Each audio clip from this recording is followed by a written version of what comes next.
Eh bien, les États-Unis se préparent officiellement à l'annexion du Groenland, malgré les objections des Européens.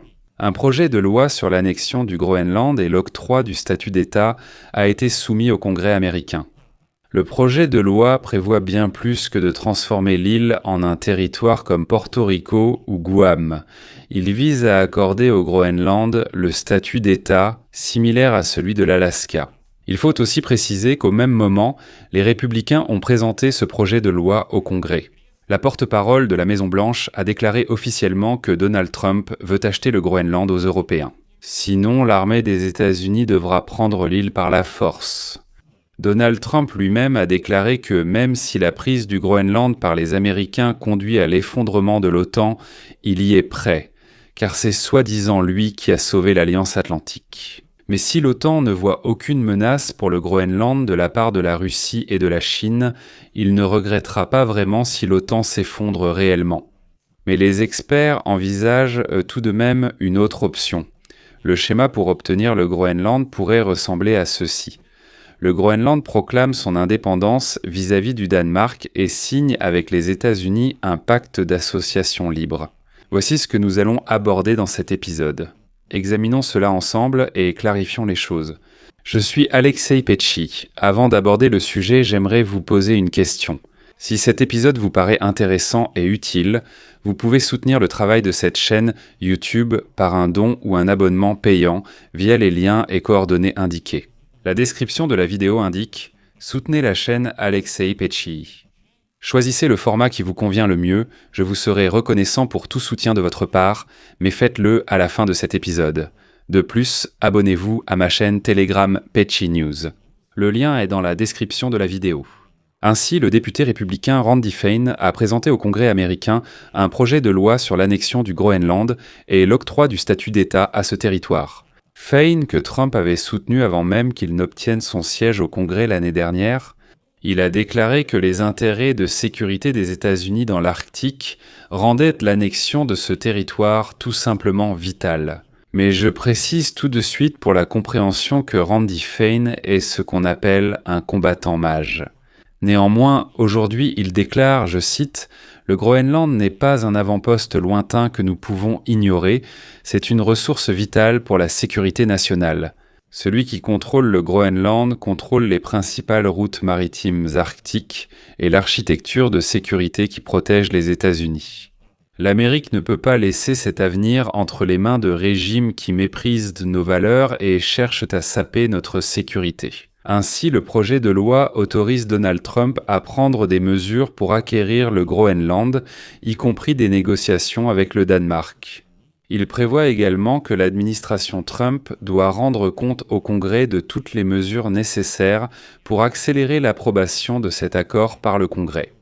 Le projet de loi prévoit quelque chose de plus que la simple transformation de l'île en un territoire semblable à Porto Rico ou à Guam.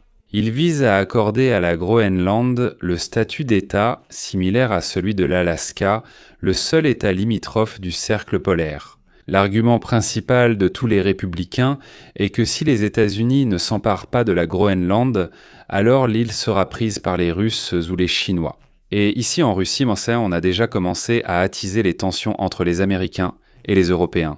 Aujourd'hui, le principal ivrogne de Russie, Dmytro Medvedev.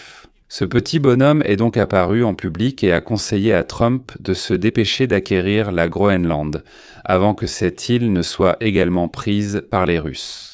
Il dit qu'il pourrait y avoir un référendum inattendu là-bas, et que les Groenlandais pourraient soudainement voter pour rejoindre la Russie. Il dit que si cela arrive, tout sera fini. C'est pourquoi pour les Américains, c'est une tentative évidente de semer encore plus de discorde entre les Européens et les Américains.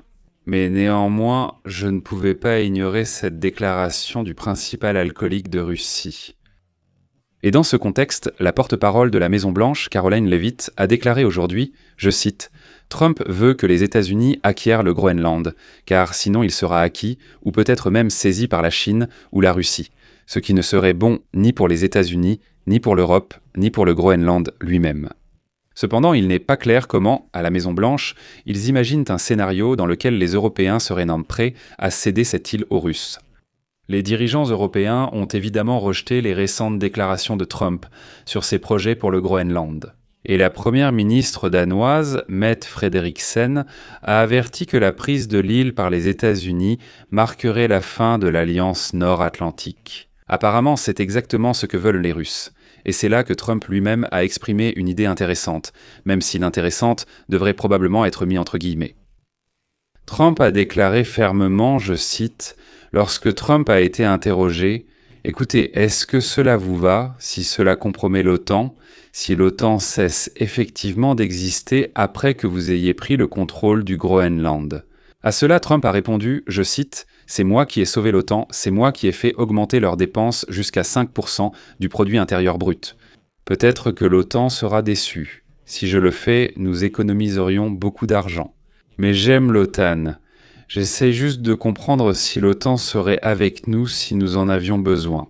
Je ne suis pas sûr, nous dépensons beaucoup d'argent pour l'OTAN, je ne suis pas sûr qu'ils seraient avec nous. » Le Groenland ne veut pas que la Russie et la Chine le prennent, et la défense du Groenland, c'est en fait 2 attelages de chiens. Vous savez quelle est leur défense ? 2 attelages de chiens. Si cela concerne l'OTAN, mais ils ont beaucoup plus besoin de nous que nous deux. Je vais vous dire, et voilà, vous savez. J'ai bien peur que cet épisode doive être interprété comme le fait que Trump s'en fiche si l'OTAN cesse d'exister à cause des actions des États-Unis au Groenland. Selon Trump, les Américains n'ont pas vraiment besoin de l'OTAN, mais les Européens, oui. Donc que l'Europe supporte simplement l'annexion du Groenland, et alors tout ira bien. Mais si elle ne le supporte pas, eh bien que l'OTAN s'effondre tout simplement. Voilà la logique de Trump concernant les attelages de chiens. C'est vrai, oui, en effet. Dans la défense du Groenland, des attelages de chiens participent. Les Européens s'opposent évidemment à la logique de Trump. Le commissaire européen à la défense, Andrius Kubilius, a affirmé que l'Union européenne avait besoin d'une armée unifiée de 100 000 soldats pour remplacer les troupes américaines en Europe. En fait, c'est l'idée qu'Emmanuel Macron a proclamée depuis 2017, et oui, je ne cesserai de le répéter. Emmanuel Macron affirmait déjà en 2017 que l'Europe devait acquérir une autonomie stratégique, notamment militaire. Il fallait depuis longtemps créer sa propre armée et ses propres armements. Ainsi, il s'agit de ne dépendre ni des Américains, ni des Chinois ou des Russes. Ce n'est pas limité au Groenland. La question est plus vaste. Trump n'est pas intéressé par le maintien du système actuel de défense de l'OTAN, comme l'affirme clairement Kubilius, commissaire européen à la défense de l'Union européenne. Quant au Groenland lui-même, je reste convaincu, comme auparavant, que les États-Unis ne choisiront pas la voie de l'annexion directe. Et le projet de loi au Congrès est très probablement une opération de communication. Ici, je vois 2 scénarios. Le premier, Donald Trump obtiendra que l'Europe consacre des sommes folles à la défense du Groenland, afin de couvrir en fait les États-Unis d'Amérique. Et alors, Trump pourra de nouveau annoncer aux Américains qu'il a économisé des milliards de leurs dollars. Trump aime cette idée car même interrogé sur le Groenland, il a rappelé que Joe Biden avait dépensé 350 milliards de dollars pour l'Ukraine. Mais lui, pas un sou, et l'électorat. Donald Trump saura apprécier cela. Les Européens tentent déjà d'appliquer ce scénario. Ils sont prêts à envoyer troupes, navires et avions pour défendre le Groenland, du moment que Trump ne s'empare pas de ce territoire. Pour Trump, en principe, c'est odieux. C'est aussi une victoire. Il peut vendre cette victoire au peuple américain et ça lui plaira sûrement. Et le deuxième scénario, c'est un référendum sur l'indépendance du Groenland, suivi d'un pacte d'association libre avec les États-Unis, et Trump promet déjà de l'argent aux habitants du Groenland pour qu'ils votent correctement. De quoi s'agit-il ici ? Et maintenant, je vais tout expliquer. Déjà au début de l'année dernière, Trump et son entourage envisageaient tant l'idée d'une prise de contrôle hybride du Groenland, ou d'une annexion hybride du Groenland. Le Groenland, dans l'ensemble, est une ambition profondément enracinée de Donald Trump, et non pas un simple fantasme passager. Lors de son premier mandat présidentiel, il en avait déjà parlé. Trump considère le Groenland comme le seuil des États-Unis d'Amérique, et il voit réellement l'influence croissante de la Chine et de la Russie dans cette région. De plus, il voit une véritable opportunité d'acheter cette île. Donald Trump, si vous ne le savez pas, admire énormément le 25e président des États-Unis, William McKinley, qui a gouverné à la charnière des 19e et 20e siècles C'est justement McKinley qui a permis aux États-Unis d'Amérique de prendre le contrôle de territoires d'outre-mer tels que Porto Rico et Hawaï. Et maintenant, Trump a eu l'idée d'une expansion radicale des États-Unis d'Amérique. Il répète sans cesse que McKinley était le plus grand président, celui qui a annexé de nouveaux territoires, et maintenant, Trump a décidé de mettre cela en œuvre. Dès le début de l'an dernier, la Maison-Blanche affirmait vouloir éviter une véritable guerre. Le schéma pour obtenir le Groenland pourrait être ainsi. Le Groenland proclame son indépendance vis-à-vis du Danemark et signe avec les États-Unis d'Amérique un pacte d'association libre. Je précise qu'à l'heure actuelle, le pacte d'association libre a été conclu par l'Amérique avec 3 micro-États dans l'océan, la Micronésie, les îles Marshall et Palaos. Qu'est-ce que cela signifie de jure ? Les territoires juridiquement reconnus sont indépendants et conservent leur autonomie interne, mais leur défense est entièrement assurée par l'armée des États-Unis. L'économie des îles est également profondément intégrée à celle des États-Unis. Le pacte, renouvelé tous les 20 ans, l'a été en 2023 et restera valable jusqu'en 2043.